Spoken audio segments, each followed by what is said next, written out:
تو غم کے سلسلے میں دو چیزیں یاد رکھیں، ایک احساس اور ایک اظہار، دو چیزیں ہوتی ہیں۔ ہمارے نبی کریم صلی اللہ علیہ وسلم نے جو ضابطہ بیان فرمایا، بظاہر وہ ایک بیوی کے لیے ہے، لیکن یہ پوری امت کے لیے عام ہے کہ ہمارے نزدیک، اہل سنت کے نزدیک، کسی کی وفات پر 3 دن کے بعد اظہار غم منع ہوتا ہے، اظہار غم منع ہوتا ہے۔ ہاں، شوہر کی وفات پر بیوی 4 ماہ 10 دن تک اظہار غم کرے گی، لیکن احساس غم سے سرکار نے منع نہیں فرمایا۔ احساس غم کہ جیسے کوئی آپ کا نقصان ہوا ہے، وہ بار بار یاد آ رہا ہے اور اس سے آپ کی قلب غمگین ہو جاتا ہے، آپ کی آنکھوں سے آنسو نکل جاتے ہیں، آپ اس کیفیت کو محسوس کرتے ہیں، یہ ایک طریقے سے غیر اختیاری عمل ہے۔ قلبی کیفیات اکثر ہمارے قابو میں تو نہیں ہوتی نا۔ آپ کسی آدمی کا کوئی دردناک انجام سنتے ہیں، کسی نے بتایا بیچارے کا ایکسیڈنٹ ہو گیا ایسا ویسا، اور وہ رونے لگا تو آپ بھی رونے لگ جاتے ہیں بعض اوقات۔ آپ اس کیفیت کو روک نہیں پاتے، اپنی بدلتی ہوئی کیفیات کو، کیونکہ ہمارے قدرت و اختیار میں نہیں۔ تو امام حسین رضی اللہ تعالی عنہما کے سلسلے میں ہمارے علماء اہل سنت کی تعلیم یہ ہے کہ احساس غم میں کوئی حرج نہیں ہے، اظہار غم نہ کیا جائے، کیونکہ نبی کریم صلی اللہ علیہ وسلم نے منع فرمایا۔ اور یہ میں پہلے جملہ کہہ چکا ہوں، اگر کوئی اپنے دلائل کے سلسلے میں کسی چیز پر عامل ہے تو آپ اس پر تنقید نہیں کریں گے، اس کے اپنے دلائل ہیں، ٹھیک ہے، وہ اپنے ایک چیز کو بہتر سمجھتا ہے، وہ کر رہا ہے، ٹھیک ہے۔ ہم اہل سنت کو کیا کرنا ہے وہ میں آپ کو خدمت میں عرض کر رہا ہوں۔ تو امام حسین رضی اللہ تعالیٰ عنہ کی شہادت کے سلسلے میں اظہار غم کی صورت کیا ہوگی کہ آپ یہ کہیں کہ جی ہم 10 دن تک جو ہیں وہ گھر میں جھاڑو نہ دیں، پرانے کپڑے پہنیں، بالکل کھانا پیٹ بھر کے نہ کھائیں، مسکرا کے ایک دوسرے سے بالکل نہ ملیں، یہ اظہار غم کی صورتیں ہوں گی، اور یہ شرعاً اختیار کرنا نبی کریم نے منع فرمایا۔ ہاں، احساس غم جو ہے یہ اپنائیت، پیار، محبت اور نسبت صحیح ہونے کی دلیل ہوتا ہے۔ آپ کے والد صاحب فوت ہو جائیں اور آپ پیٹ بھر کے کھانا کھا رہے ہیں اور ہنس رہے ہیں، مسکرا رہے ہیں، ٹھٹے لگا رہے ہیں، اور کوئی کہے گا یار تم ایسا کر رہے ہو اور آپ کہیں تجھے نہیں پتا میرے دل میں کتنا غم ہے، تو کوئی یقین کرے گا آپ کا؟ بولیں، مسئلہ یہ ہوتا ہے۔ اور کیا یہ اچھی چیز ہوگی؟ نہیں۔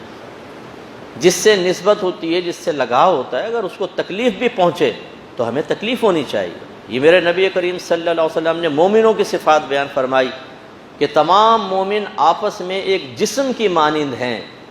اور جسم کے اگر کسی ایک حصے کو تکلیف پہنچتی ہے تو پورا جسم تکلیف محسوس کرتا ہے۔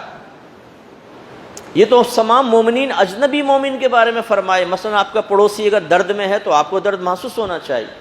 ایک اجنبی مسلمان روڈ پہ پڑا ہوا ہے، اس کو تکلیف ہے تو ہمیں درد محسوس ہونا چاہیے، یہ ایمان کی علامت ہے۔ چاہے جائے کہ میرے آقا صلی اللہ علیہ وسلم کا کوئی معاملہ ہو یا آپ کے جگر کے ٹکڑوں کا معاملہ ہو، امام حسین رضی اللہ تعالی عنہ جیسی شخصیت جن کو سرکار نے چوما ہے، سینے سے لگایا ہے،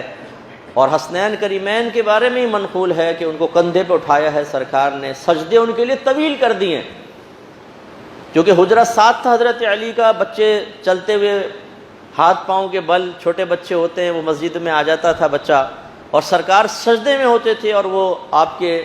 گردن پر سوار ہو جاتے تھے، کیونکہ نانا جان کھلاتے تھے، اور جب کوئی اس طرح کھلاتا ہے تو بچوں کو عادت ہوتی ہے۔ ہم میں سے بعض تو بچہ قریب آئے اور اس طرح حرکت کرے تو تھپڑ مار دیتے ہیں اس کو، پجٹ، تو بچہ ڈر جاتا ہے، بیچارہ زیادہ فری نہیں ہوتا۔ لیکن جس سے فری ہو جائے تو بچہ تو پھر اس کو پکڑ لیتا ہے، اس کے بال نوچ لیتا ہے، اس کے اوپر لوٹتا ہے، سب کچھ۔ اس کا مطلب ہے بچوں کا آ کے سرکار کی گردن پر سوار ہونا اس بات کی دلیل ہے کہ معمول سرکار ہی یہ ہے، اپنے نواسوں کو کھلاتے ہیں، پیار کرتے ہیں، انہیں قریب کرتے ہیں، اپنے اوپر سوار کر لیتے ہیں، تو بچوں کو عادت قائم تھی، وہ نماز میں آ کے سرکار کی گردن پر سوار ہو جاتے تھے، اور سرکار ان کے لیے اپنے سجدوں کو طویل کر دیا کرتے تھے۔ بعد میں جب صحابہ کرام پوچھتے یا رسول اللہ کیا حالت سجدہ میں کوئی وحی نازل ہوئی تھی اتنا طویل ہو گیا، تو سرکار فرماتے ہمارا بیٹا ہمارے اوپر سوار ہو گیا تھا۔ ان کو بیٹا کہا کرتے تھے، کیونکہ یہ خاصہ ہے میرے آقا صلی اللہ علیہ وسلم کا کہ ہر مرد کی نسل بیٹوں سے چلتی ہے، اور میرے آقا کی نسل بیٹی سے چلی ہے، اس لیے سرکار ان کو بیٹے فرمایا کرتے تھے۔ تو اتنے جس سے سرکار پیار کریں، انہیں سونگھیں، انہیں چومیں، انہیں سینے سے لگائیں، ان کے غم پر پریشان ہو جائیں، سرکار بے چین ہو جائیں، اور پھر ایسا شخص جو ہے وہ طبعی لحاظ سے اگر فوت ہو، طبعی لحاظ سے، پھر بھی غم ہوتا ہے۔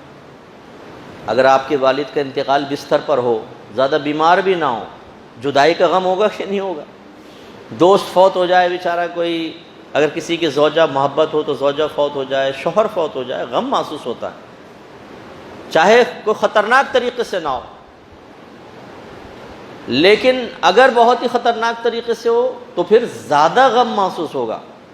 سمجھانا یہ مقصد ہے کہ امام حسین رضی اللہ تعالی عنہ اور آپ کے خاندان والوں کی جس طریقے سے شہادت ہوئی ہے کہ حضرت علی اصغر رضی اللہ تعالیٰ عنہ چھوٹے سے گود میں ہیں اور پیاس کی وجہ سے زبان باہر نکل رہی ہے، اور جب اس بچے کو دکھا کر کہا گیا کہ کم از کم اس کو پانی پینے دیا جائے تو ایک ظالم نے ایسا تیر مارا کہ سیدھا گردن میں آ کے لگا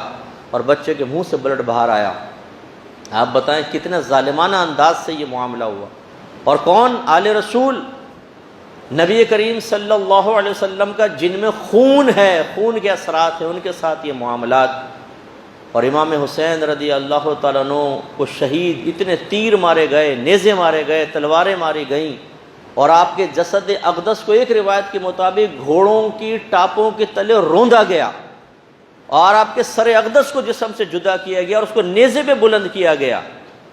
یہ الگ بات ہے کہ نیزے پر بھی آپ کے ہونٹ ہل رہے تھے اور آپ قرآن کی تلاوت فرما رہے تھے، یہ کرامت دیکھی ہے لوگوں نے، لیکن یہ کتنی ظالمانہ شہادت ہے۔ آپ اس واقعے کو پڑھیں تو آپ کی آنکھوں سے آنسو نکل آئیں گے۔ اب اس طرح کی کوئی چیز اگر سامنے آتی ہے، کوئی واقعہ بیان ہوا اور ہم رو پڑے،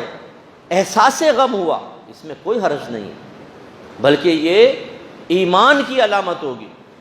اس لیے کہ میرے آقا صلی اللہ علیہ وسلم نے اپنی نسلوں سے محبت کو ایمان کی علامت قرار دیا۔ ان سے مومنی محبت رکھے گا اور ان سے منافقی بغض رکھے گا، یہ روایات موجود ہیں، اور قریبی جب کچھ ایسا ہوتا ہے تو غم تو محسوس ہوتا ہے نا۔ والد صاحب رخصت ہو گئے، سال پورا ہوتا ہے، برسی مناتے ہیں، رو پڑتا ہے آدمی، جو جتنا کلوز ہوتا ہے اس کے اتنے غم محسوس ہوتا ہے۔ احساس غم میں کوئی حرج نہیں ہے۔ اگر آپ کے گھر میں کوئی واقعہ بیان ہو رہا ہے، کوئی آپ نے محفل رکھی، اس میں فضائل و کمالات صحابہ بھی ہیں، امام حسین کے فضائل، کربلا کے فلسفہ بھی بیان ہو رہا ہے، شہادت کے واقعات، اور آپ اس کو سن کر یا کسی مقرر کے انداز بیان کو سن کر آپ کی آنکھوں سے آنسو جاری ہو جائیں، اس میں کوئی حرج نہیں ہے، بلکہ یہ ایک ایمان کی علامت ہوگی کہ آپ کو نبی سے محبت ہے، تبھی تو نواس رسول کے معاملے میں ایسا ہوا۔ لیکن اظہار غم کے سلسلے میں تھوڑی سی احتیاط فرمائیں، کیونکہ اہل سنت کے نزدیک اظہار غم جائز نہیں ہے۔